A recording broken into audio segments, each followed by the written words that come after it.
How to set up FlashProxy in CaptchaAI. First, open the CaptchaAI extension. Scroll down the menu, go to the Proxy section, and open the FlashProxy dashboard. Choose the plan you want to use. In this example, we'll use residential proxies. This page is where you create and manage your proxy connection.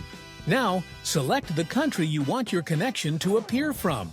Just choose the location that fits what you need. Next, choose the session type. Sticky sessions keep the same IP for a longer period. Rotating sessions switch to new IPs automatically. When you're ready, click Generate.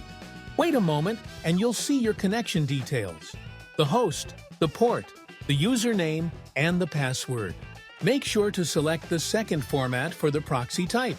Copy this information and paste it back into the CaptchaAI extension. After everything is set, open any website with a CAPTCHA and try solving it using the extension to confirm that the proxy is working correctly. And that's it.